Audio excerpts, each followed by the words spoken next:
今天呢，我们给大家讲一个非常有用的技术啊，叫 Fast Value。那你通过这个名字呢，大概也能看出来啊，Fast Value 呢应该属于一个系列的技术啊，因为它处于高速视频嘛，所以说呢，它应该针对不同的视频呢，会有不同的处理方法啊。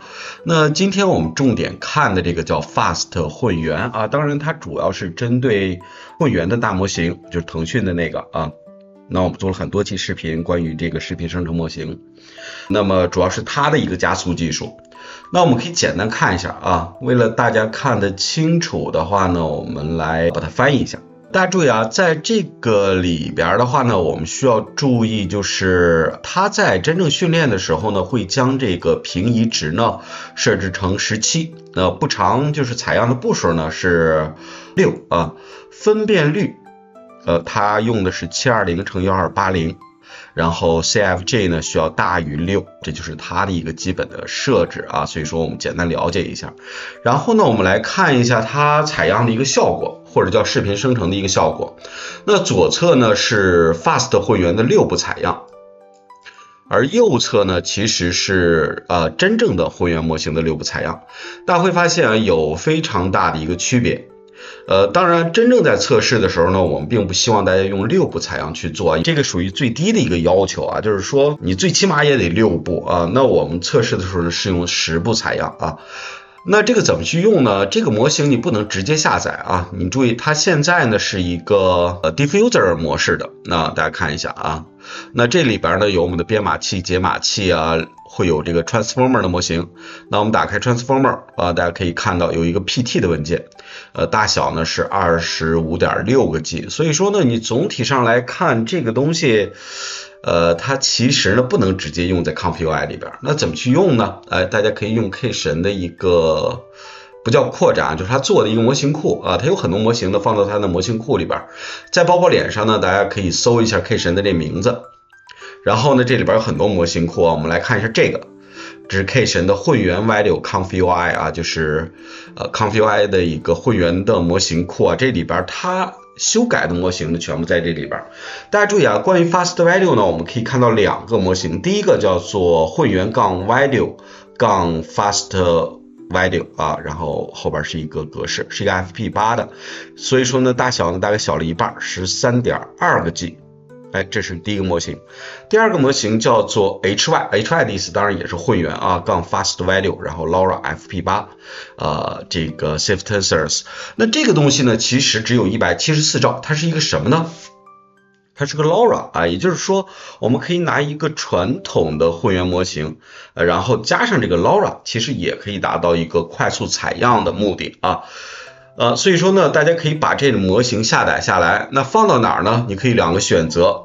首先看这个呢，你可以放在我们的 Models 里边啊，然后呢，我们可以放到 Diffusion Models 里边啊，可以放到这儿。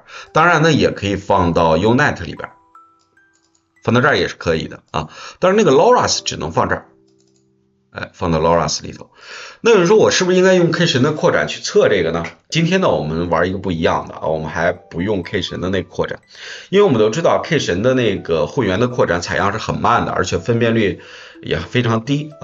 当 ComfyUI 官方开始支持这个混元的基础模型之后呢，其实那个 K 神那个扩展的优势就完全没了啊，它的优势仅仅在于它有很多其他的功能，比方说视频到视频，比方说反采样啊，可能它有很多附加的功能啊，单从采样的速度和质量上来讲呢，它是没有办法和ComfyUI 这个 native 的方式呢去对比的。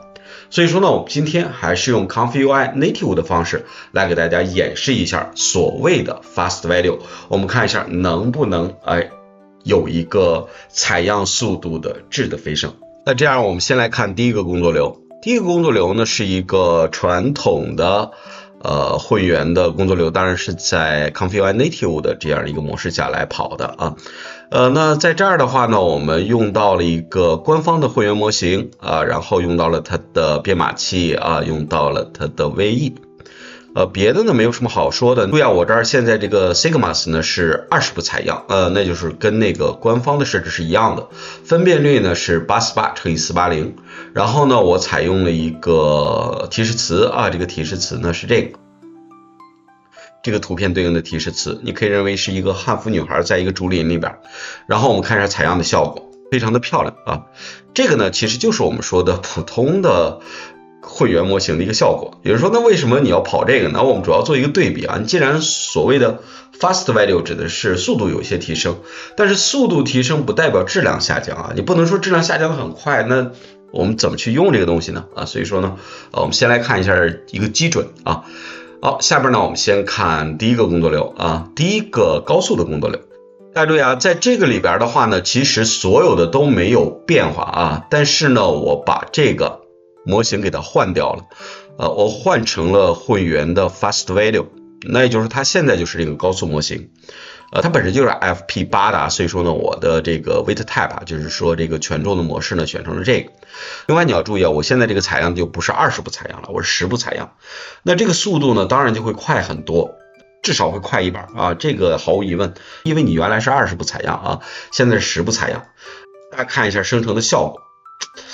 这个效果我们对比来看，人物呢其实有很多的细节啊，其实更加的精致，但是这个背景呢不像竹子啊，有点像甘蔗是吧？所以说背景呢稍微有些问题啊，我们觉得还可以啊，总体的质量还可以，没有降低。反而人物更清楚一点，当然它可能没有这个看起来那么漂亮，是吧？反而感觉上可能更清楚一点，对吧？这是这个叫高速模型啊。那我们再来看高速 LoRa， 那现在大家看到的就是一个高速 LoRa 的一个工作流了。这个工作流里边呢，你要注意啊，我现在这个模型就是官方的混元的T2V 的模型，而且是一个720的，而且是一个BF16的啊。然后你要注意，我这儿加了一个 LoRa， 然后它的权重是 1.0， 这儿我用了一个 LoRa， 这个 LoRa 选的呢就是我们说的那个 fast value， 权重呢是 1.0， 然后我们采样一下看一下效果啊，大家看一下啊，这是 LoRa 的效果，顺便说一下啊，这个也是10步采样啊，不是20步，所以说速度呢同样会快1倍，但是你看一下，我觉得这个效果其实比这个要好很多。比这个呢其实稍差一点啊，但是总体来说也没有问题啊。你看一下背景呢就没有这个这么生硬，对吧？这就是这个效果。另外你要注意啊，它在官方的这个说明里边提到这么一句，说把这个平移选项呢设成17，然后呢这个 steps 呢设成6啊，然后这个 CFG 呢至少是要比6大。那在这里边平移选项其实是哪个？就是这个 shift， 我这儿没有设成17啊，我就设的是7，因为17呢我觉得有点怪啊，那我可以给大家设一下啊。现在我们先看一下这个 LoRa 这个啊，然后我如果把它改成17，然后我们采样一下，感觉一下这个效果啊，我把它保存一下，顺便呢大家看一下这个采样的速度啊，的确是非常的快啊。相对于我所有的这个混元生成视频的模型呢，我看到的这个速度，我觉得应该是最快的了啊。当然，采样速度和这个帧数是相关的，我现在是49帧，分辨率是848×480，所以说呢，挺高的一个分辨率。就这个设置，我在 K 神的那个混元扩展里边是跑不起来的啊，它肯定会报显存，就是报 MMO 的错误。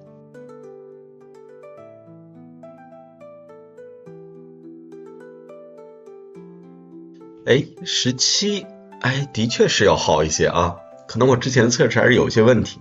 注意啊，这是17的，这是7的，我们看一下啊，好像的确是要好很多啊，对吧？背景没什么变化，但是这个人物细节，那你看更喜欢哪个了？我觉得都还可以，是吧？那我们再生成一个，大家看一下啊。那我之前生成那个17的时候呢，那个人物不是很好看啊，生成了一中年妇女啊。我本来想生成一个年轻漂亮的女孩，没想到生成了一个中年妇女啊，所以说我就对17这个值比较排斥啊，有可能那是一个个别现象，这个是我个人的疏忽啊，没有全方位的给大家去测。也还可以，对吧？17啊。那这样吧，大家看喜好吧啊，我觉得7和17都行，当然其实是7和17中间的值都行啊，用哪个都可以，我习惯我还是用7吧啊，我个人觉得这个感觉的就可以啊。对，我之前生成的可能是有这个感觉的，就是这个中年妇女的感觉。这就是这个模型的一个基本用法啊。那就是现在我们有2个模式可以选，第一个就是我们直接用那个 fast value， 我觉得那个不是特别好啊。那第二个其实我们是用了原始的这个会员模型加上了一个 LoRa， 并且呢我们可以适当的调整这个 shift 的值，那我们得到的效果呢其实比刚才那个要好啊。那下边呢我们就用不同的提示词来给大家做一下测试。首先呢我们先来看这个提示词呢其实是什么呢？是一个汉服的女孩啊。我测的所有的这个提示词都是汉服的啊。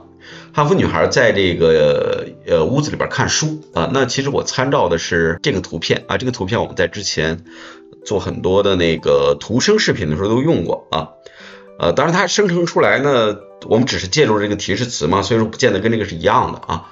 那我们可以看一下这个效果，还是非常棒的啊。注意我这用的都是7啊。这个呢是弹古筝的这个女孩，我参照的提示词是这个图片啊。那我们可以看一下，这个背景呢不是写实的，但是人物是写实的，这个呈现的效果呢也非常的棒。弹古筝的这个动作，人物的表现这个状态，衣服的这个形态，我觉得都非常的好啊。然后这个是喝茶的汉服女孩啊，这个我参照的图片呢是这个生成的提示词。那我们来看一下，看整个茶杯的这个状态，人物的状态，茶里边热气的这个状态，我觉得都非常的棒啊。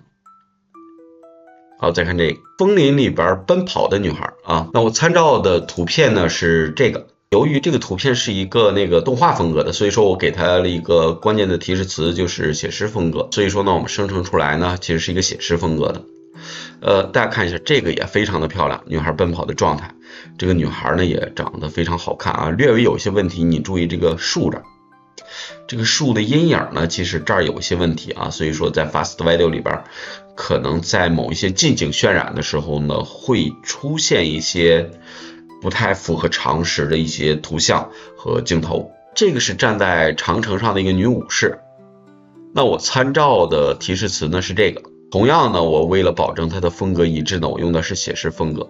注意这个生成的不是特别好啊，你看一下这个头发的这个动画还可以，这个人物的状态和这个剑的这个状态呢也不太对啊，所以说这个我觉得不是特别的成功。再来看这个，是在黄昏的时候，池塘里边嬉戏的一个女孩啊，她的脚放在这个水里边。我参照的图片呢是这个生成的提示词。那我们看一下，这个生成的效果也非常的棒啊，注意这儿的光晕，这个你可以认为是一个光晕，当然有人说它可能是一个错误，但是总体上来讲，我觉得也是非常漂亮的啊。这个大家都很熟了哈，这个就是我们经常用它来测这个会员的视频啊，其实就是用它来生成的提示词。大家看一下，这个也非常的好看啊。那这个呢是在演讲的这个女孩，这个也非常的漂亮，对吧？那我参考的图片呢是这个，生成的效果呢我觉得也非常的棒啊，非常的流畅。那这是我做的一些测试啊，我觉得我测试已经足够多了，足以说明这个所谓快速模型它的一个效果。所以说呢，我们整个视频其实给大家说明2点。第一个，如果大家用的话呢，尽量的要用那个原始模型加 LoRa 的这个形式。另外那个 Shift 呢不用17，要用7就可以。另外给大家说明的就是这种图像的生成能力不是个别情况，不是只能生成个别景别的、个别类型的、个别情况的提示词，而是几乎呢是可以涵盖我们视频生成的各个方方面面的，你会发现质量呢都是很高的。那所以说呢，我也希望大家能够尝试一下这个东西啊。好，今天呢我们就说这么多，关注我，做一个懂爱的人。